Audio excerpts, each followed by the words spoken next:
गरीब की थाली में प्रहार जरूर कर रहे हैं, लेकिन ड्रोनाचार्य बने हुए हैं। ड्रोन से अब आलू उठवाएंगे, उसी आलू से जिससे उन्होंने सोना बनाने को कहा था।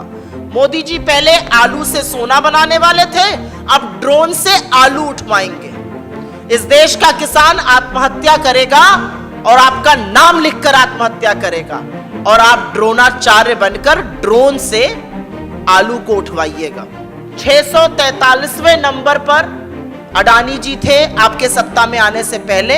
आप उनको विश्व के अमीर आदमियों की सूची में दूसरे नंबर पर ले आए हैं, इसके लिए आप बधाई के पात्र हैं। लेकिन thank you Modi ji, 5 crore 60 lakh abject poverty, अत्याधिक गरीबी, अथाह गरीबी में धंसने वाले लोगों के लिए किसको कहा जाए, इस बात का भी जवाब दीजिए।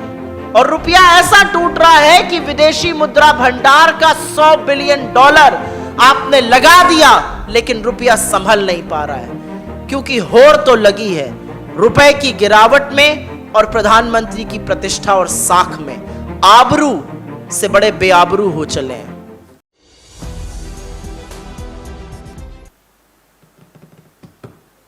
आप सबको मेरा नमस्कार।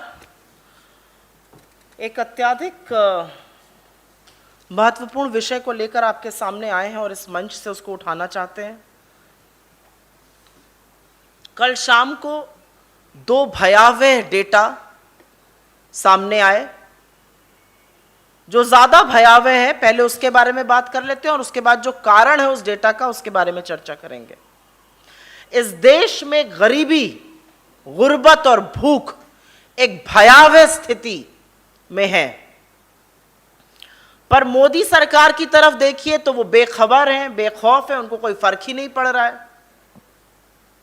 कल शाम को वर्ल्ड बैंक की रिपोर्ट के अनुसार भारत में कोविड काल के दौरान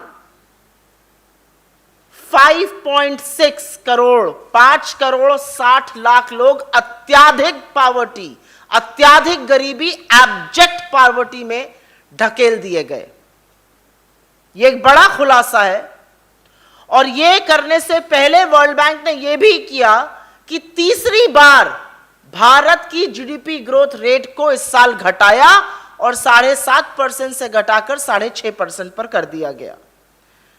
अब विशेषज्ञों की माने तो वो कहते हैं कि वर्ल्ड बैंक जो गरीबी का आंकड़ा बता रहा है, जो एब्जेक्ट पॉवर्टी, अत्याधिक गरीबी का आंकड़ा बता रहा है, वो कम है, क्योंकि उन्होंने डॉलर के परचेजिंग पावर पैरिटी मूल्य को करीब 20 पर रखा है। और असल में जो सिचुएशन ऑन द ग्राउंड है, जो स्थिति जमीनी हकीकत है, वो और भी भयावह है।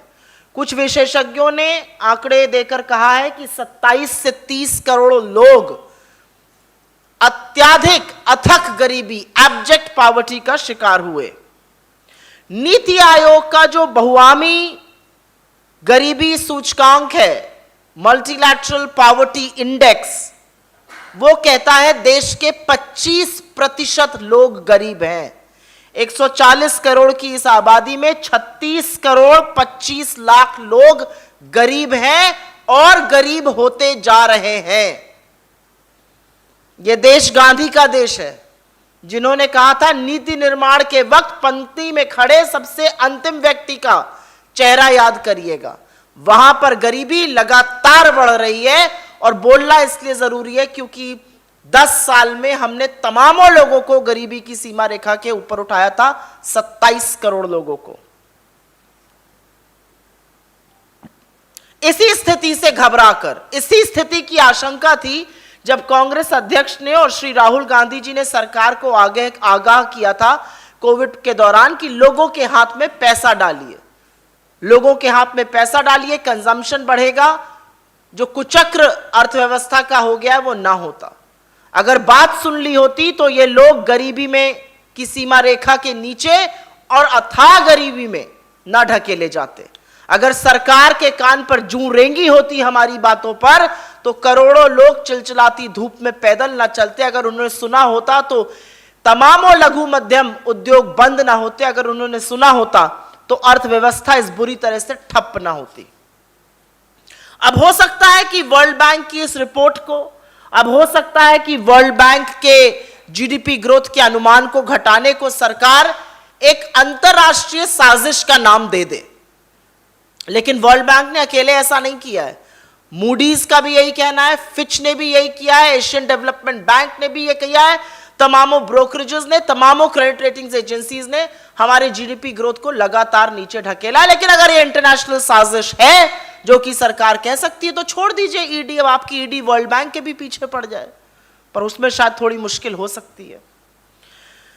लेकिन व्यंग के आगे असली सच सुनना जरूरी है। बुरी तरह से बदतर हो रहे हैं हालात। 82 रुपया 33 पैसा मूल्य हो गया है रुपए का $1 के बनिस्पत।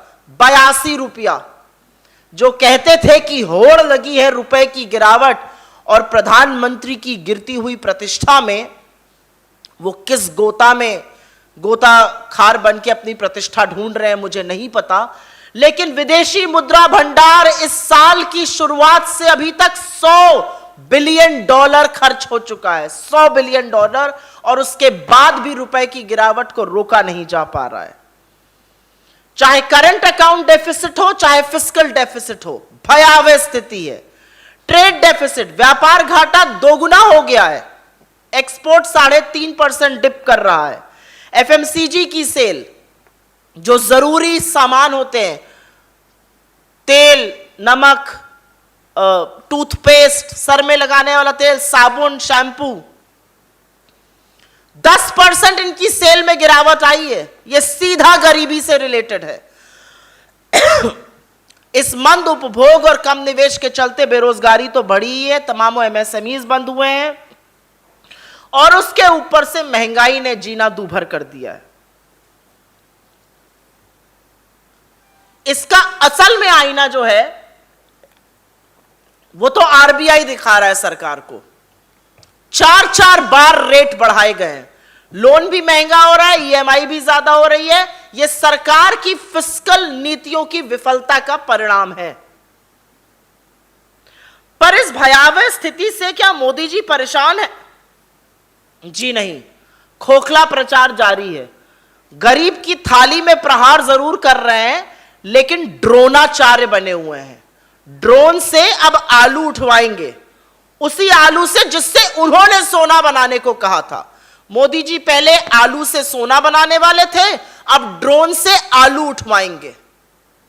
मोदी जी मेट्रो का 2019 में भी उद्घाटन करते हैं, फेज 1 का अहमदाबाद में, फिर फेज 1 का सितंबर 2022 में करते हैं।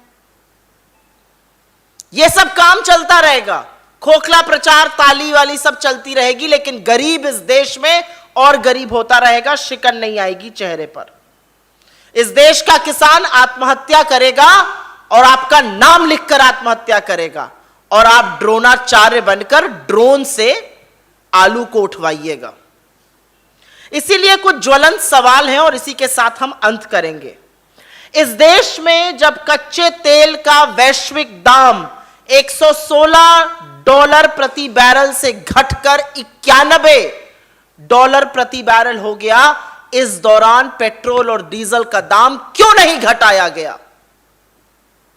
सीएनजी का दाम ₹6 बढ़ा दिया और पीएनजी का दाम ₹4 बढ़ा दिया। लोगों की जेब को डाका डालना इसको कहते हैं।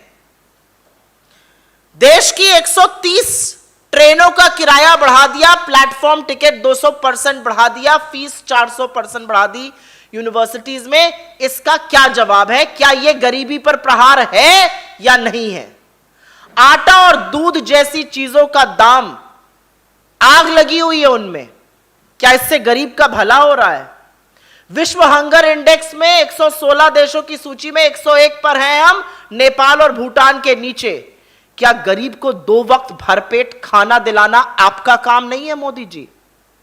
और 135 करोड़ के इस देश में, 140 करोड़ के इस देश में 80 करोड़ लोगों को इस कगार पर लाकर खड़ा कर दिया कि आज वो आपका मुफ्त का अनाज लेने के लिए मजबूर है। यह आपकी उपलब्धि नहीं है, यह आपकी विफलता है। जिस दिन समझ जाइएगा, गरीबों का भला करिएगा।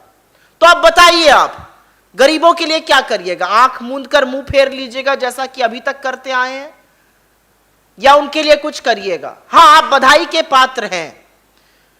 643वें नंबर पर अडानी जी थे आपके सत्ता में आने से पहले। आप उनको विश्व के अमीर आदमियों की सूची में दूसरे नंबर पर ले आए हैं, इसके लिए आप बधाई के पात्र हैं। लेकिन thank you Modi ji, 5,60,00,000 abject poverty, अत्याधिक गरीबी, अथाह गरीबी में धंसने वाले लोगों के लिए किसको कहा जाए, इस बात का भी जवाब दीजिए।